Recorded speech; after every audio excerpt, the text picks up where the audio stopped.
اللہ پاک ان کی قبر پر اپنی کروڑ رحمتیں نازل فرمائے. جیسے اوپر پھول مہک رہے ہیں، اللہ کرے کہ قبر کے اندر جنت کے پھول مہکیں، جنت کی خوشبوئیں آئیں، جنتی حلے میں اللہ پاک ان کے کفن کو تبدیل فرمائے. اور جو انہوں نے کام کیے ہیں، دینی کام کیے ہیں، جو ان کی دینی مصروفیات رہی ہیں، اللہ پاک وہ سب قبول فرمائے، تمام نیکیاں قبول فرمائے اور ان کے لیے اور ہم سب کے لیے نجات کا ذریعہ بنے. اللہ پاک رحمت کی نظر فرمائے. عابد بھائی، حاجی صاحب کا ایک بڑا پیارا ایک سلسلہ تھا نیک اعمال، مدنی انعامات بھی کہا جاتا تھا، نیک اعمال، اس حوالے سے آپ کا بھی ایک تعلق رہا ہے حاجی صاحب سے؟ میری ملاقات کئی بار ہوئی الحمدللہ ان سے، اور میں انہی کے شعبے میں بھی تھے آپ؟ جی شعبہ ان کا تھا نا مکتوبات تعویذات طریہ، یہ ان کا شعبہ ذمہ داری شورستہ پر تھی. صحیح. تو اس وقت کیونکہ اس کا نام مکتوبات تعویذات طریہ نام تھا، اچھا، تو آپ مشورہ لیا کرتے تھے، تو اس میں بھی پڑھنے کے ساتھ ساتھ کچھ یہ خدمت بھی کیا کرتا تھا. ماشاءاللہ. تو مشورہ لینے کے بعد جیسے ان کے صاحبزادوں کا ذکر ہے، بیان ہے کہ ہمیں بھی کوئی بات سمجھاتے تو سمجھانے کے بعد میں آج معافی مانگا کرتے کہ دل دکھ گیا ہو تو مجھے معاف کر دے، اولاد سے معافی مانگا کرتے. اللہ. تو مشورہ لیا کرتے تھے جب، تو اس کے اندر بھی ایسا ہی تھا، مشورہ جیسے ہینڈ ہو جاتا نا سارا کچھ، تو پھر یوں کہتے ہاتھ جوڑ کہتے کوئی بات بری لگی ہو مجھے معاف کر دینا، کوئی بات بری لگی مجھے معاف کر. نگران وہاں جتنے بیٹھے سب سے بڑے نگران ہیں، اور پھر کہہ رہے ہیں کہ کوئی بات بری لگی ہو معاف کر دینا. بڑی عاجزی کے ماشاءاللہ ان کے اندر عاجزی تھی، اور طلباء سے محبت کیا کرتے تھے. امیر اہل سنت کا جب حیدرآباد میں آپریشن ہوا تھا تو اس وقت میں وہاں پر حاضر ہوا، تو وہاں پر کیونکہ ہر ایک کو آگے جانے کا نہیں تھا، تو اس وقت کیونکہ مجھے جانتے تھے کچھ، تو یہ میری خوش نصیبی تھی. تو مجھے جب انہوں نے دیکھا کہ طالب علم آیا ہوا ہے یہاں پر، تو مجھے جو ہے بڑی شفقت اور محبت کے ساتھ جو ہے وہ امیر اہل سنت تک پہنچا دیا. میں ان کے ایسا احسان کو نہیں بھولتا. تو یوں کہیے کہ طلباء کے ساتھ بڑی محبت کیا کرتے تھے، اور جب بھی کسی سے ملا کرتے تھے تو اس کے ساتھ ساتھ عمل کی طرف یوں کہیے کہ ہر دم جو ہے نا ان کو ایک نیک اعمال کا جو سمجھے کہ بس اس کو آگے بڑھانا ہے، اس کو آگے چلنا ہے. یہاں تک کہ امیر اہل سنت نے مدنی مذاکروں، خصوصی مدنی مذاکروں میں، اور اس طرح ارشاد فرمایا کہ جتنے یہ آپ جو نیک اعمال دیکھ رہے ہیں، مدنی انعامات جس کا نام تھا پہلے، یہ جو شروع ہوئے ہیں یہ حاجی زمزم کی وجہ سے شروع ہوئے. کیا بات ہے. انہی کے مشورے سے شروع ہوئے ہیں. پہلے یہ 21 تھے، پھر اتنے ہوئے، پھر اتنے ہوئے. تو چال مدینہ کے لیے جو اسلام کے ساتھ جایا کرتے تھے تو ان کے لیے سوالات، یہ سوال ہیں، اس پہ عمل کریں. تو حاجی زمزم نے مشورہ دیا کیوں نہ ہم اس کو یہ نام دے دیں، تو اور پھر اس کو بڑھا دیں. تو اس طرح یہ جو کچھ بھی ایک نیک کام جاری کر کے جانا، آپ یہ دیکھیے کہ جو ایک اچھا کام جاری کر کے جائے. آج ہزاروں اسلامی بھائی بلا مبالغہ الحمدللہ عمل کر رہے ہیں. آپ دیکھیں جتنے جب تک یہ عمل جاری رہے گا اس کے اندر ان کا حصہ مل رہا ہے. کیا بات ہے، کیا بات ہے. بہت بڑی ایک سعادت کی بات ہوتی ہے. ہمیں بھی چاہیے اللہ پاک. نیک اعمال ہیں کیا ہیں، کچھ اس کی تھوڑی وضاحت بھی فرما دیں. ہاں بالکل ایسا ہی ہے، آپ نے صحیح فرمایا کہ نیک اعمال 72 نیک اعمال جو اب اس کا موجودہ نام ہے، یہ 72 سوالات ہیں. یعنی کچھ روز کے ہیں، روزانہ کہ آج آپ نے 5 نمازیں بعد جماعت مسجد ادا کی، اور آنے سے پہلے نمازیوں کو، باہر لوگوں کو نماز کی دعوت دی. اس طریقے نماز کے بعد آپ نے جو اپنی وہ تسبیح فاطمہ ہے، آیت الکرسی ہے، یہ پڑھی، کہ آپ نے شجرہ کے اوراد پڑھے، کہ آپ نے اتنا قرآن پاک کی تلاوت کی، کیا لوگوں کو سلام کیا، گھر میں گئے تو سلام کیا.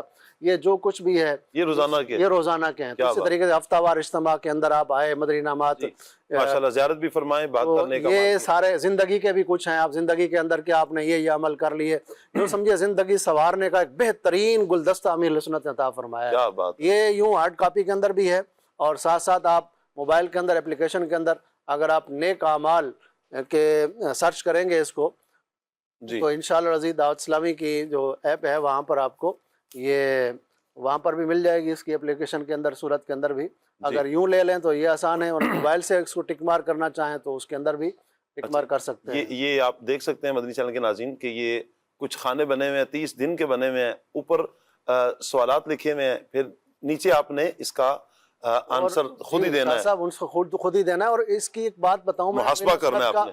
امیر اہل سنت کا ایک خاص فیضان ہے، جب بندہ اس کو فل کرتا ہے نا تو اس کے اندر خود ہی یہ جذبہ پیدا ہونے لگ جائے، یہ میں گول کیوں بنا رہا ہوں، میں اس کو میرا خالی کیوں جا رہا ہے، میں ایک تھوڑی سی کوشش کر کے اس پہ عمل کر تو سکتا ہوں، ٹک لگ جائے گا۔ پھر ہوتا یہ ہے کہ آہستہ آہستہ آہستہ آہستہ اس کا عمل بڑھنا شروع ہو جاتا ہے، جو وہ نیک عمل چھوڑ رہا ہوتا ہے اس کو وہ کرنے والا بن جاتا ہے، اشراق و جاش پڑھنے والا بن جاتا ہے، تہجد پڑھنے والا بن جاتا ہے، اور اچھے اخلاق کے ساتھ لوگوں کو بات کرنے والا بن جاتا ہے۔ یوں سمجھیے کہ یہ ظاہر اور باطن کو سنوارنے کے لیے جو امیر علیہ سنت نے یہ گلدستہ عطا فرمایا ہے 72 نیک اعمال، یہ اگر آپ کہنا کہ میں سدھرنا چاہتا ہوں تو یہ اس کا بہترین ایک طریقہ ہے، جو اس پر عمل کرے گا تو انشاءاللہ تعالی اس کو رائج کرنے والے، اس کو شروع فرمانے والے ہمارے مرحوم رکن شورا حاجی زمزم اتاری ہیں۔ اللہ پاک جتنے بھی عاشقان رسول اس پر عمل کرتے ہیں ان کو اللہ اپنی رحمت سے اجر عطا فرمائے، ثواب عطا فرمائے، اور یہ جنت میں، یقین کریں جنت میں لے جانے والے اعمال ہیں۔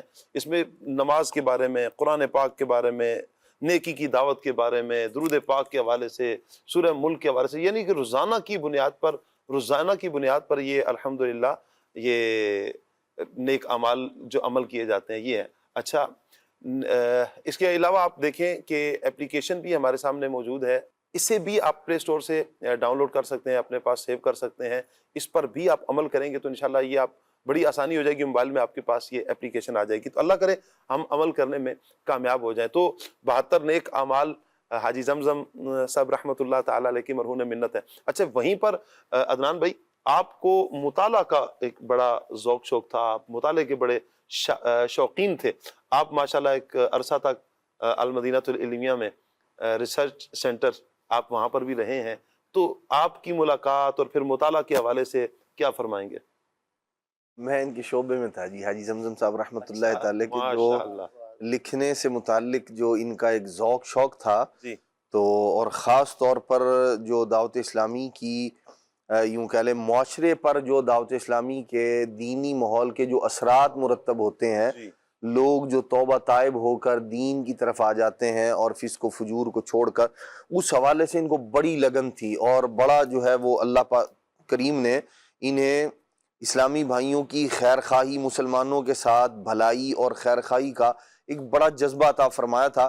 اچھا، ماشاءاللہ بڑے جو ہے نا وہ مطالعے کے یوں شوقین تھے کہ تقریباً جو ہے نا وہ مطالعہ کرتے ہی رہا کرتے تھے، کسی کتاب کے بارے میں پتہ چلا، کسی بزرگ کی جو ہے وہ سیرت کے حوالے سے، تو مختلف انداز میں، اور ماشاءاللہ ان کے پاس جو ہے وہ کتابیں، رسالے کچھ نہ کچھ ان کی جیب کے اندر موجود ہی رہا کرتے تھے وہ ہر وقت، یعنی ماشاءاللہ ان کا جو ایک انداز تھا، اور پھر لکھنے کا بھی بڑا شوق تھا ان کو، یعنی جو کوئی بات اس طرح کی امیر علیہ سنت سے متعلق، دعوت اسلامی کے دینی ماحول سے متعلق پیڈ ہوا کرتا، فوراً نکالنا اور لکھ لینا، اور ماشاءاللہ پیر صاحب سے جو ان کی محبت تھی وہ بھی با کمال اور مثال تھی۔ یہ جو لکھنے کا جو انداز تھا نا، یہ خط کے اندر بھی امیر علیہ سنت کو کاپی کیا کرتے تھے، بالکل اسی انداز میں لکھتے تھے جس انداز میں امیر علیہ سنت لکھا کرتے ہیں، اور بڑے بہت پیارے اسلامی بھائی تھے۔ اور یوں کہہ لیں کہ انہوں نے کچھ کتابیں بھی جو ہے نا وہ لکھی تھیں، اور مزے کی بات یہ ہے مضامین اور اس طرح مطلب تشریف لاتے تھے تو لکھنے کے حوالے سے رہنمائی کرنا، بھائی اس بات کو جو ہے اس انداز میں لکھا جائے، اس عنوان پر لکھا جائے، مختلف جو ہے وہ اولیاء کرام کی سیرت کے حوالے سے بھی بعض اوقات رہنمائی فرمایا کرتے تھے کہ بھئی ان کی جو ہے وہ سیرت کو مرتب کرنا چاہیے، لکھنا چاہیے، اور بہت محبت فرمایا کرتے تھے، بڑا ہی پیار فرمایا کرتے تھے اسلامی بھائیوں سے، اور جو ایک سیرت امیر علیہ سنت کی ان میں جھلک نظر آیا کرتی تھی، ان کے چلنے پھرنے کے انداز میں، ملاقات میں اور دیگر اور چیزوں میں، یعنی امیر علیہ سنت کی یاد تازہ ہو جایا کرتی تھی۔ اور امیر علیہ سنت کے ان کے جو تیجے پر کچھ تاثرات تھے جو امیر علیہ سنت نے محبت کا اظہار فرمایا جب آپ کا سوئم تھا، تیجا تھا، تو امیر علیہ سنت فرماتے ہیں حاجی زمزم رضا اتاری نے میرے ساتھ بہت وقت گزارا ہے اور میں نے ان میں بہت خوبیاں پائیں، اور صحیح بات یہ ہے کہ میں ان کی صحبت کو پسند کرتا تھا۔ یہ پیر اپنے مرید کے بارے میں کہہ رہے ہیں، ہائے ہائے ہائے، اور ان کے سبب اپنے اندر بہتریاں محسوس کرتا، اپنے لیے اصلاح کا سماع کرتا۔ سچی بات یہ ہے کہ نیکوں کی خوب برکتیں ہوتی ہیں.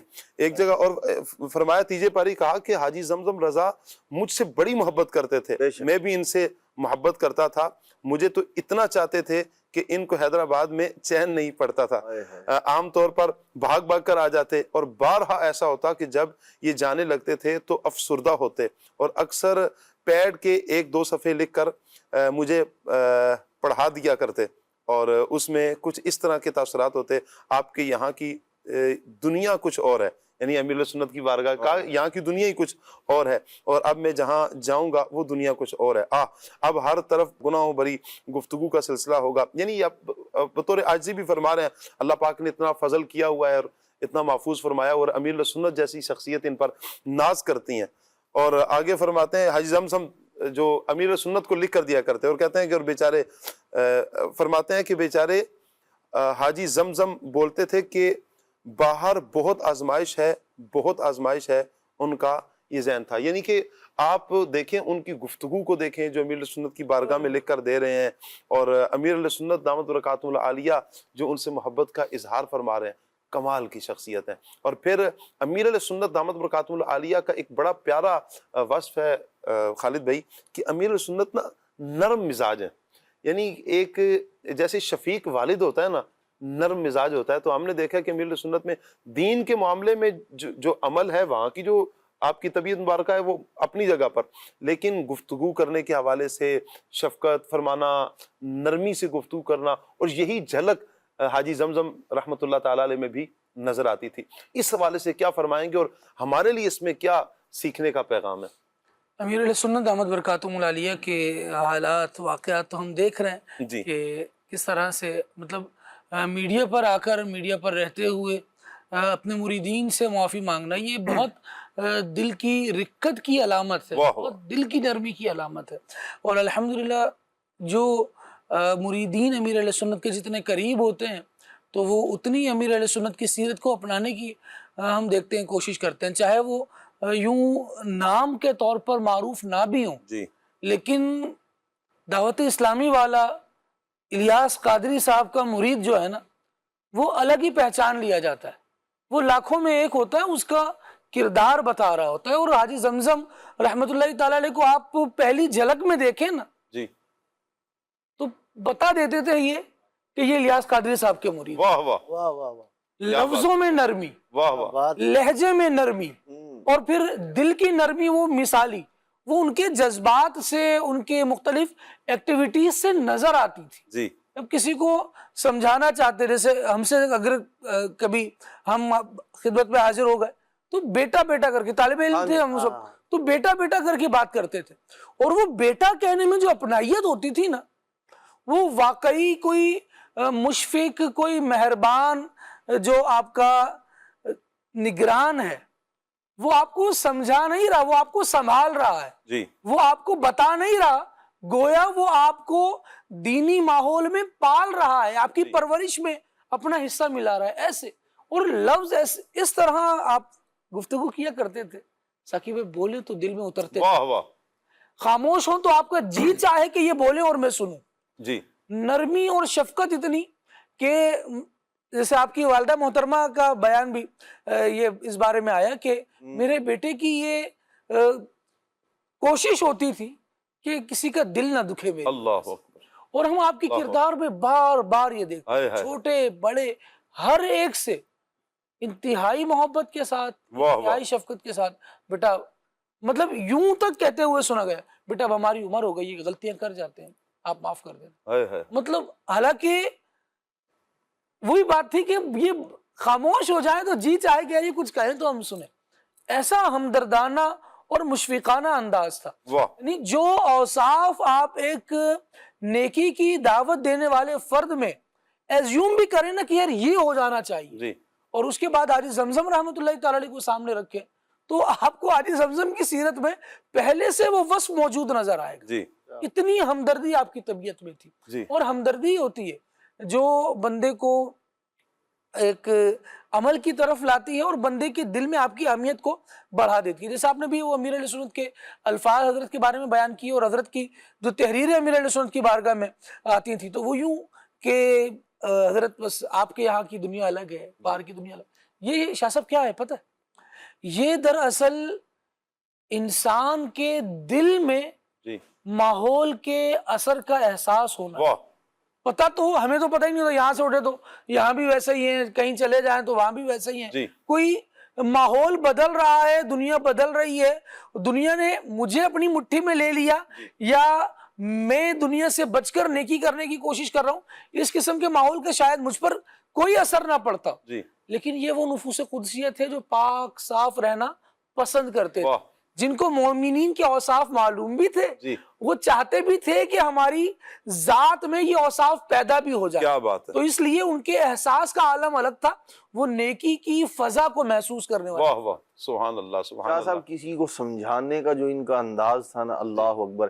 ایک دفعہ سمجھا، اب میرے ذہن میں کئی واقعات جو ہے نا وہ گردش کر رہے ہیں. کیا بات ہے. ایک بار سمجھایا کسی بندے کو، دوسری بار سمجھایا، نہیں مانا، تو پھر ہوتا یہ تھا کہ بھائی اب مثال کے طور پر تیسری دفعہ تشریف لائے نا کہ بھئی یہ کام یوں کر لیں، اور اس بندے نے نہیں کیا، تو اب اگلا کام یہ ہوتا تھا کہ حاجی صاحب زاروں قطار رو رہے ہوتے تھے کہ بندے نے بات نہیں مانی میری، میں نے آپ کو یوں کہا تھا، اور واقعی ایسا اللہ اکبر یوں مطلب میں آپ کو سمجھا ہی نہیں پا رہا، مجھ سے نہیں، مطلب وہ سارا اپنے اوپر لے لینا کہ یار میری کمی ہے. آپ سوچیں کہ سامنے والا پھر کیوں نہیں وہ اس کو لے گا کہ اتنی بڑی شخصیت. اور آرڈر دینے والی عادت نہیں تھی.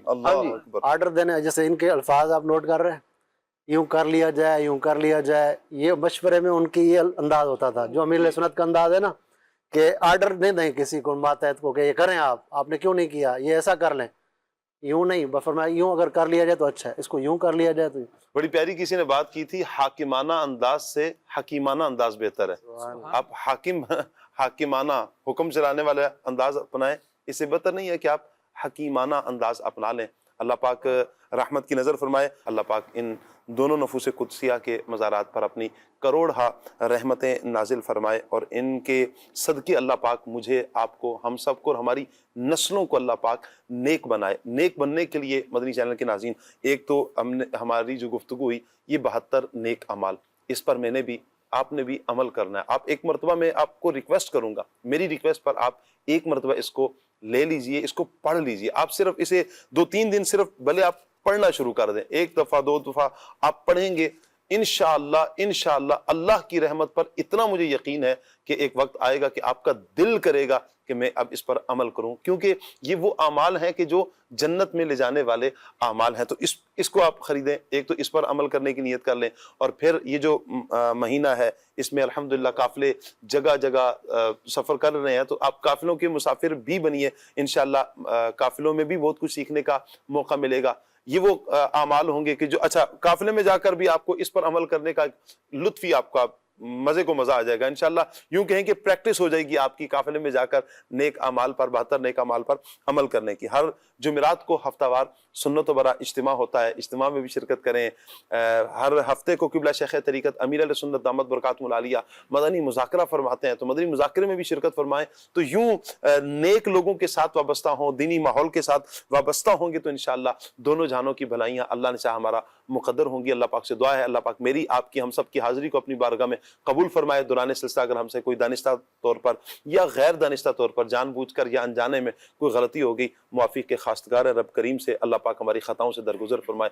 آمین بجاہ خاتم النبیین صلی اللہ علیہ وسلم. سبحانک اللہم و بحمدک، اشہد ان لا الہ الا انت، استغفرک و اتوب الیک. بڑھتے ہیں صلاۃ والسلام کی طرف.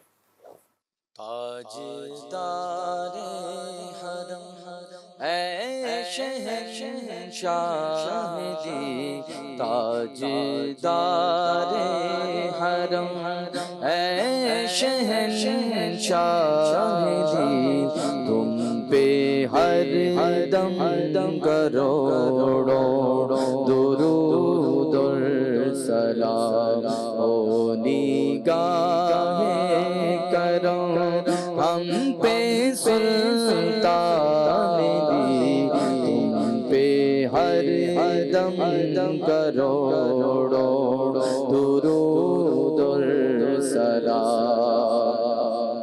کوئی حسن عمل پاس میرے نہیں، کوئی حسن عمل پاس پھنس نہ جاؤں قیامت میں مولا، کہیں پھنس نہ جاؤں قیامت میں مولا، کہیں اے شفیع امم لاج رکھنا تمہیں، اے شفیع امم لاج رکھنا تمہیں، تم پہ ہر دم کروڑوں درود اور سلام۔